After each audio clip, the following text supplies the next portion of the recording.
This is Project Command, and you're listening to Flashpoints, quick, sharp hits that turn big project management concepts into everyday tools for the fire service.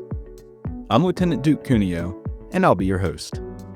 Today's Flashpoint: if you don't measure it, you don't control it. In the fire service, we measure a lot on the fireground. We track air, we track time, we track accountability. We timestamp benchmarks like 360 complete or situation under control. And we do it for one reason, because what isn't measured becomes guesswork, and guesswork gets people hurt. But when we step away from the fireground and into projects, staffing models, new equipment purchases, EMS deployment, policy changes, training rollouts, that discipline often disappears. We start projects with good intentions, we stay busy, we feel productive, but we don't measure. And unmeasured projects don't stay on track, they drift. Here's the trap. If people are busy, leaders assume things are improving. Meetings are happening, emails are flying, spreadsheets exist, work is being done. But none of that means the project is moving toward its objective.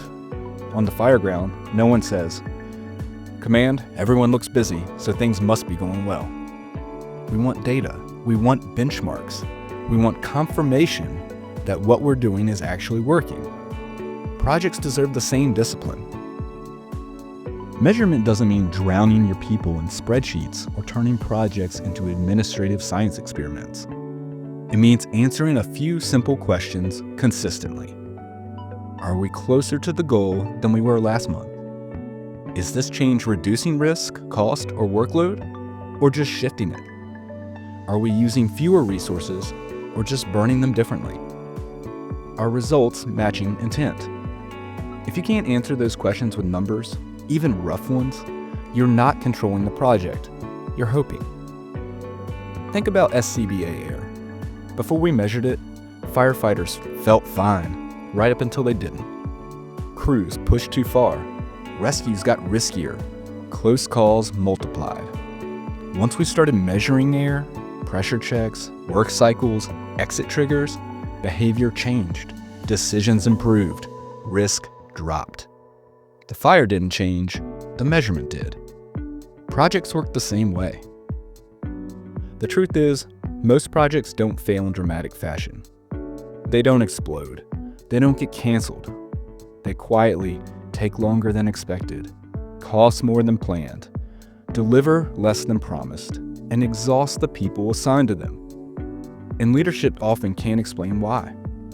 Because nothing was measured. When you don't measure, scope creeps, effort spreads thin, accountability blurs, success becomes subjective.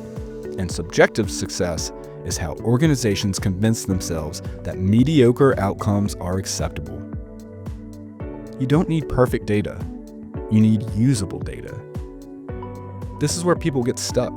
They think if you can't measure everything, then they shouldn't measure anything.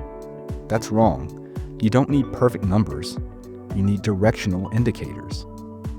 On a project, that might be OT hours before versus after, vacant shifts filled per month, units available per day, training completions over time, time saved per report or workflow. Simple, repeatable, and honest. If the numbers are improving, you're most likely controlling the project. If they aren't, or you don't know, then you're not. On the fireground, command doesn't walk away after giving an assignment. They track it, they verify it, they adjust.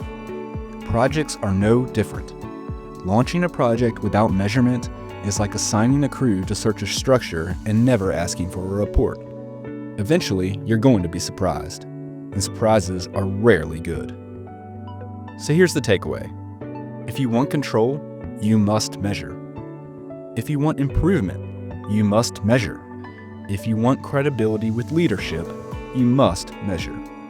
Because in both fires and projects, one rule never changes. What you don't measure, you don't control. Once again, I'm Lieutenant Duke Cuneo, and this has been Project Command Flashpoints. If you like what you've listened to today, please consider liking, sharing, or subscribing to the Project Command podcast wherever you get your content. Questions or comments?